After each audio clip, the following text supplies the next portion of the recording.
귀로 즐기고 마음으로 느끼고 라디오로 함께 떠나는 성지순례 가는 날.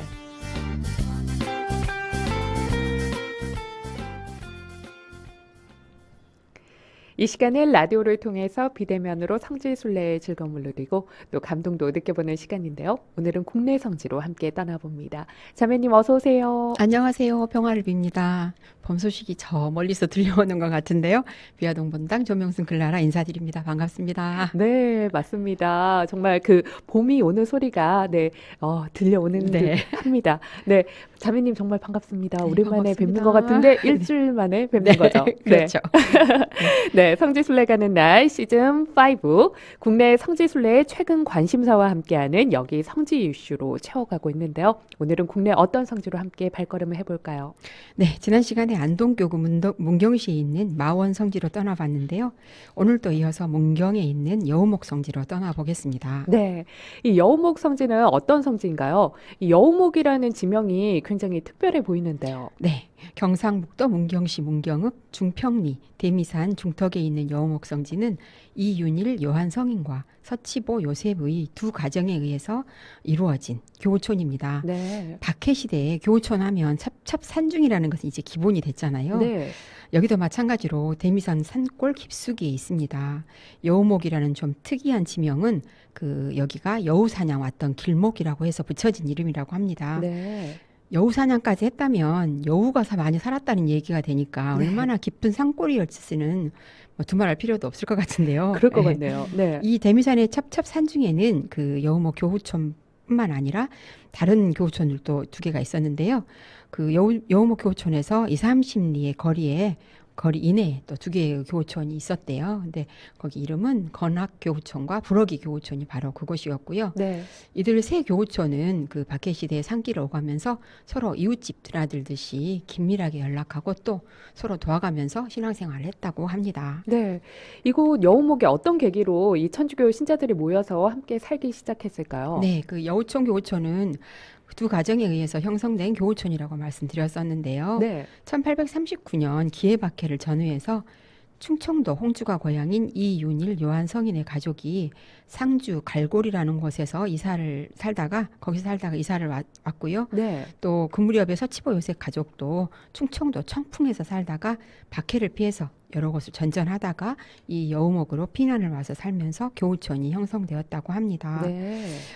여우목의 이 교우촌이 형성된 과정이 다른 교우촌들과는 좀 다른 점이 있다고 하는데요. 네. 보통 다른 교우촌들이 그 박해를 피해서 모여든 신자들로 인해서 교우촌이 형성되었다면 네. 여우목은 이 두 가정이 이사를 와서 이들의 전교에 의해서 여우목에 살던 사람들이 신자가 되면서 교우촌이 형성되었다고 합니다. 네. 이 두 가족에 대한 이야기로 이어가 보겠습니다. 네. 그럼 먼저 성 이윤일 요한과 그 가족에 대한 이야기부터 살펴볼까요? 네. 가족과 함께 여우목으로 이사를 온 이윤일 요한은 충청도 홍주의 중인 집안에서 태어났는데요. 네. 그의 가정은 친가와 애가가 모두 선대로부터 내려오는 그 신앙으로 이어온 가문이어서 선친들 중에는 정교회장과 순교자들도 있었다고 합니다. 네. 이윤일 요한성인과 요한성인은 상주 갈골에서 살다가 이제 부친이 세상을 떠난 후에 그 순교복자인 박사이 안드리아의 후손이었던 처갓집 식구들이 많이 살고 있는 그 문경의 여우목으로 이사를 와서 네. 농사를 짓고 살면서 외교인들 30여 명을 입교시켜서 큰 교우촌을 만들었답니다. 이곳으로 이사를 온 이윤일 요한성인이야말로 하느님이 씨 뿌리신 그 한 톨의 미랄이었다는 생각이 드는데요. 네. 이윤일은 신심이 깊고 또 솔직 담백해서 주변의 존경을 한 몸에 받았던 인물이었답니다. 네. 당시 많은 사람을 정교할 수 있었던 것도 그의 그런 성품 덕분이었을 거라 짐작할 수 있을 것 같습니다. 맞아요. 네. 이 같은 말을 하더라도 이 신뢰가 가는 사람이 하는 말이 더 설득력이 있는 거잖아요. 네, 그렇죠. 네. 이 이윤일 요한 성인도 그러한 분이셨을 것 같은데요. 네, 이분은 언제 어떻게 이 순교의 길로 들어서셨을까요? 예. 병인 박해가 시작되고 1866년 11월 18일 이윤일 요한은 포졸들이 자기에게 다가오는 것을 알았지만 올 때가 온 것으로 이미 각오를 하고 있었기 때문에 태연히 그들을 맞아들였답니다. 포졸들이 이 마을을 대표하는 집 주인이 누구며 천주교를 믿는 자가 누구냐고 묻자 그가 선뜻 나서면서 바로 나요 하며 점잖게 말했답니다. 네. 그들은 이윤일 요한의 그 가족 8명하고 마을의 신자 30명을 체포해서 험준한 산길을 걸어서 문경으로 끌고 갔고 또 문경에서 사흘을 지낸 후에 상주로 압송을 하였는데요. 네. 이 상주에서 다시 3달을 지내게 되었는데 그가 기거하던 곳은 어처구니가 없게도 겨울에 그 무나 배추를 저장하기 위해서 파둔 구덩이였다고 해요. 추운 겨울에 그 실상이 얼마나 네. 비참했을지 맞아요. 상상도 하기 어려운데요. 네. 그런 그의 목에는 그 제수가 쓰는 칼이 2개나 채워졌고 또 발에는 차코까지 끼워져서 네. 고통이 이만저만이 아니었을 텐데도 네. 그는 아침 저녁으로 기도와 묵상을 잊지 않았고 또 신자들을 격려하는 데 여념이 없었다고 합니다. 네. 네. 이 민소총 등에서 이 죄수의 목에 씌우는 칼 체험을 한 분들이라면 아시겠지만요. 이 칼이 상당히 무겁고요. 또 제대로 앉지도 못하게 하는 구조로 만들어졌다고 해요. 그런데 그 칼을 2개나 씌우고 발목에 채우는 착고를 끼웠다니 정말 고통스러웠을 것 같습니다. 네. 맞아요. 예. 그런 열악한 상황에서도 본인의 안위보다는 이 신자들을 격려했다고 하니까요. 어떤 성품의 분인지 미루어 짐작이 가네요. 그 후의 이야기도 들려주시죠. 이 요한은 1867년 1월 4일 사형 집행을 위해서 다시 대구로 압송이 되었는데요. 그는 사형 선고 소식을 듣고 매우 기뻐하면서 출발하기 전에 같이 잡혀있던 자녀들에게 이르기를 나는 이제 순교하러 떠난다. 너희들은 집에 돌아가 성실하게 천주님의 계명을 지키도록 하여라. 그리고 꼭 나를 따라오너라 하고 말했답니다. 네. 이 순교는 이 신앙인으로서 이 영광스러운 그런 순간이기도 하지만 어떻게 보면 또 동시에 인간으로서 정말 두려운 그런 순간을 맞이하는 거잖아요. 네. 그런 순간을 앞두고 자녀들에게 마지막 말을 남기는 그 심정이 어땠을까 생각이 되는데요. 참 안타깝습니다. 그렇습니다. 네. 이 이윤희 요한 성인의 이 처형 당시 이야기도 들려주시죠. 네. 처형일인 1867년 1월 21일 이 요한은 그 대구 남문박 관덕정으로 끌려나갔고 네. 그 천주학쟁이의 참수 소식이 퍼져가서 형장은 그 인파로 들끓었답니다. 드디어 집행관이 나와서 선고문을 낭독하자 이 요한은 품속에서 돈주머니를 꺼내서 희광이에게 주면서 나를 위해 수고하는 자네에게 줄 터이니 받아서 요긴하게 쓰게나 그 대신 부디 한 칼에 내 목을 베어주게나 하고 말했답니다. 네. 그리고 요한은 경건하게 십자성호를 긋고 조용히 꿇어 앉았고 또 돈을 준 효력이 있었던지 네. 요한의 목은 한 칼에 떨어졌답니다. 마음이 아픕니다. 네, 그 후 그분의 유해는 어디에 모셨나요? 그의 유해가 모셔진 사연도 만만치 않은데요. 네. 순교 후 그의 유해는 이 토마스에 의해서 관덕정 형장 근처에 감회장되었다가 2년 후 그의 아들 이 의서와 가족들에 의해서 대구 비산동 날매 뒷산으로 이장이 되었고 또 1912년 그의 동생 이시영에 의해서 이동면 묵리산으로 이장이 되었다가 1976년 6월 24일 다시 미린에 의해 그 무명 순교자 묘역으로 이장이 되었었는데요. 네. 이 유해가 무명이 아니라 이윤일 요한 성인의 유해임이 밝혀져서 1987년 1월 21일 대구 성모당에 안치가 되었고 그날 대구대교구 제2주보성인으로 선포가 되었다고 합니다. 네. 그 후로 1991년 1월 20일에는 대구 관덕정 순교기념관 성당 제대에 모셔져서 지금에 이르게 있습니다. 네. 그는 1968년 10월 6일 교황 바오로 6세에 의해서 시복이 되셨고요. 또 1984년 5월 6일 한국 천주교의 창설 200주년을 기해서 방한한 교황 요한 바오로 2세에 의해서 시성이 되셨습니다. 그렇군요. 네.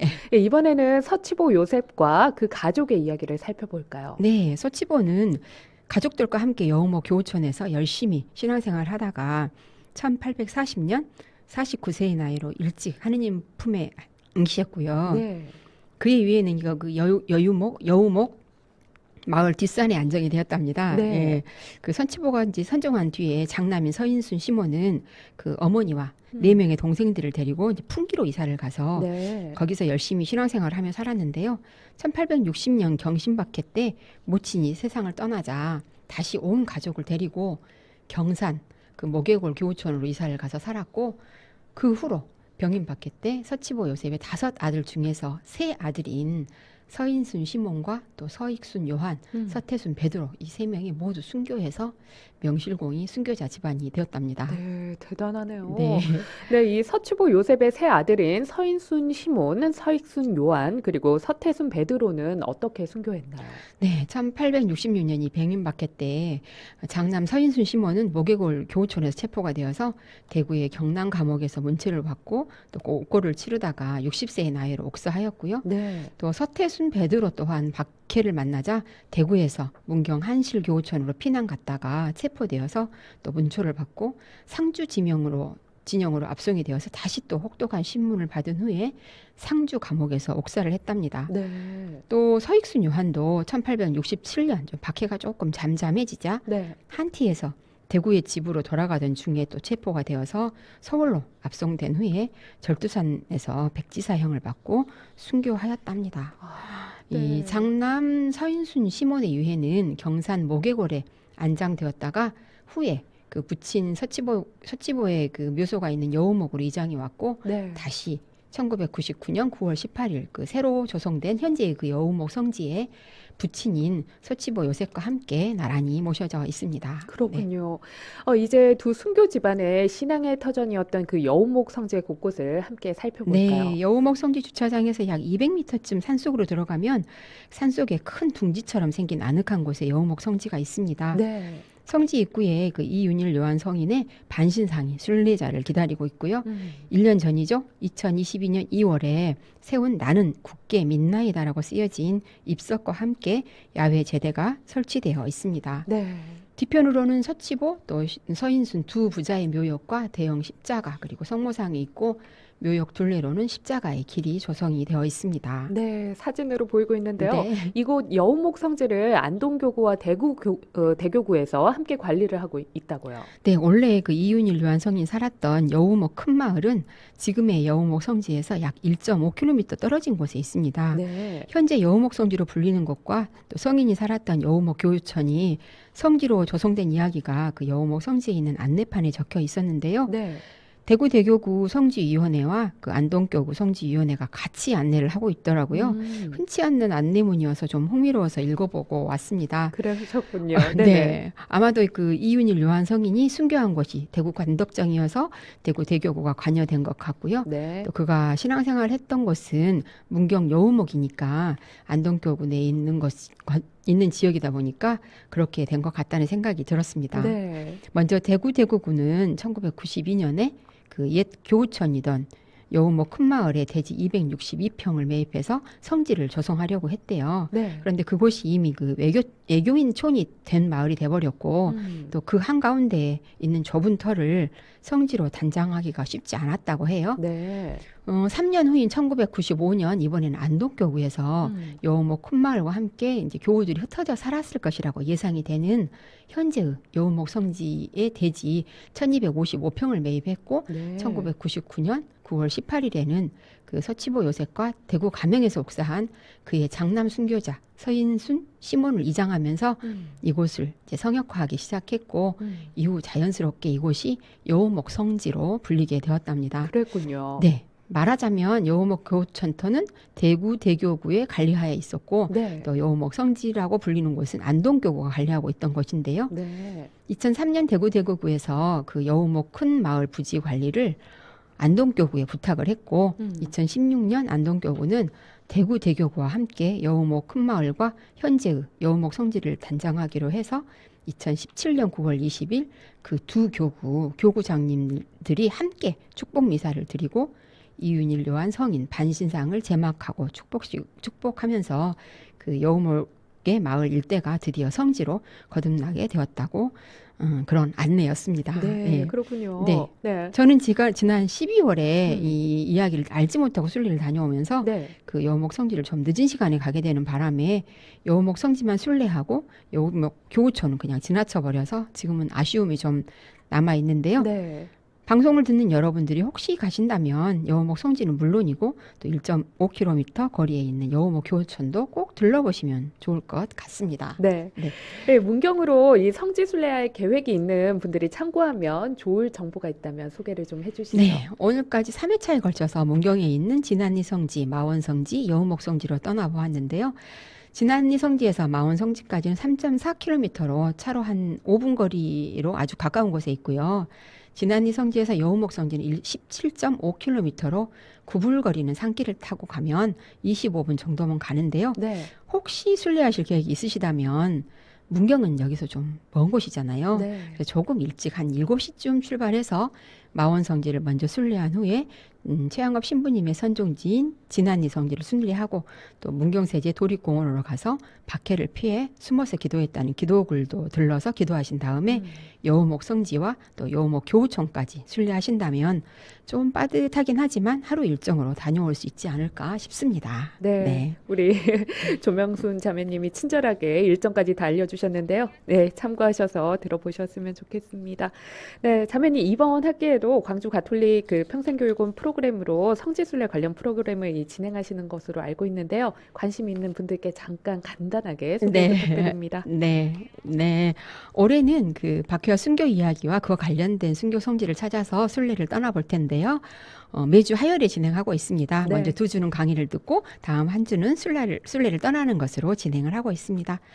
청취자 여러분들의 많은 관심과 참여 그리고 격려도 부탁드리겠습니다. 네, 비아동 본당 조명순 글라라 자매님과는 여기서 인사 나누도록 하겠습니다. 오늘도 좋은 말씀 고맙습니다. 네, 감사합니다. 네, 금요일에 평화입니다. 보내드린 향기로운 오후 주님과 함께 오늘 여기서 마치겠습니다. 지금까지 제작 편수민 기술의 김승환, SNS 라이브 중계 김도연, 저는 나마린이었습니다. 여러분 평화를 빕니다.